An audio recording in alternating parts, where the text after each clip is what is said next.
I decided to look around for something else to worship, something I could really count on, and immediately I thought of the sun. Happened like that. Overnight, I became a sun worshiper. Well, not overnight, you can't see the sun at night.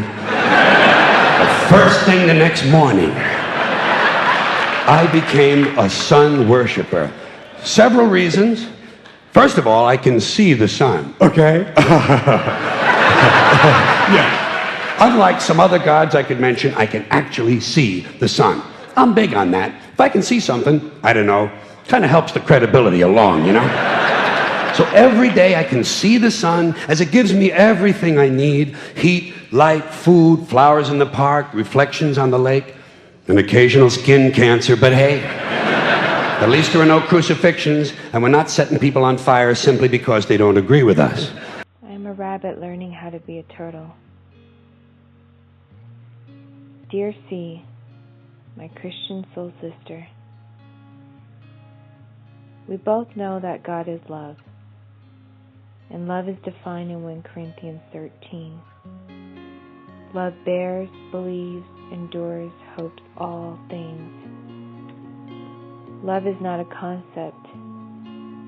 It is a state of being. For we are human beings. Therefore, as Christians, our walk is to master being in love and to allow Jesus to guide us through this matrix for this mastery.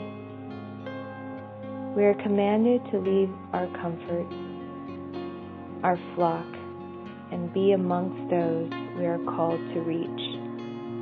So the real question is, how do we reach without being pulled down? By being love, standing on the ground of Jesus, yes, and being love. When our friends are ready to hear a testimony, we testify, and when they are not, we are here to be patient, kind, and all the rest in Corinthians 1:13, 4-7. We don't project, we don't judge, we don't assume. We just be love. And when there's an impasse, golden silence, time are both on our side. They are our greatest friends when a possibility seems immovable. To all Christians who are quick to judge and build walls and call it discernment, I challenge you to have courage and go down the rabbit hole. For that is where God has planted the other key, the hidden mysteries. They were given to other nations, cultures, and entities. God allowed it. I do believe that after the fall, we have chosen to become gods rather than love God. We have also begun the process of destroying God. I believe God, true to his character, in love, as love, is love, made a last-ditch effort to demonstrate his agape love for us all. By shattering his heart into 1 billion pieces, each piece given to a soul forged inside an avatar called a human being. Now our greatest collective adventure, like the story of 9, who represents the return, is our collective hero's journey for the return.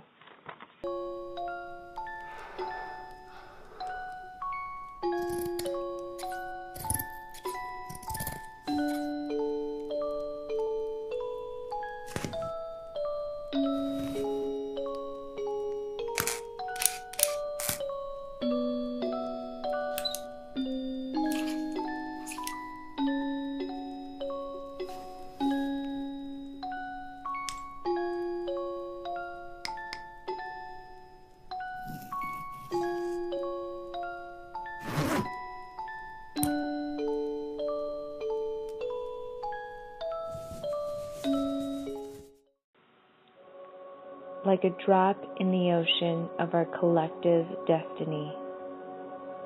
When I first started Love Story, I had a few false starts. I would scrap the design, scrap my contacts, scrap my mission, my message, and I would just repeat. I had a lot of scattered, racing, and relevant thoughts.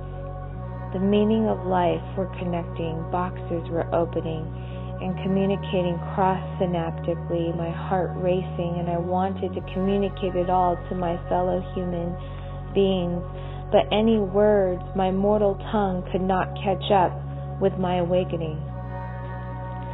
That was too much responsibility with this knowledge. It clung on to the ordinary life. I pretended to be asleep, to fit in with the crowd, knowing that I am already awakened.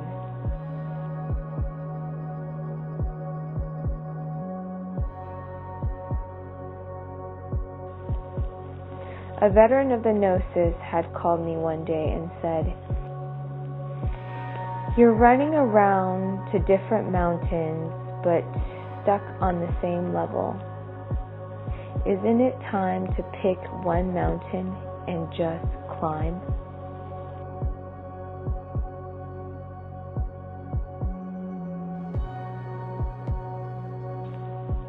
After I had watched a series of doom and gloom videos, the truth was dense and I was down. I confided in an ex-Satanist, former gangbanger, teardrop tattoos. He told me when the rapture comes, he hopes to stay. He's a soldier. God's not leaving anyone behind, and God is calling his soldiers. He's staying behind because those who have fallen are still his brothers. When I, in anxious panic, confide to him about how daunting the book of Revelations really is,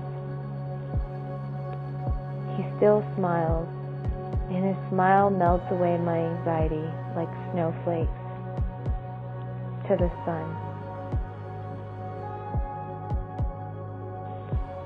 I think about the 13th disciple entering the void. I wonder if Jesus has prepared a special feast for Judas when he returns.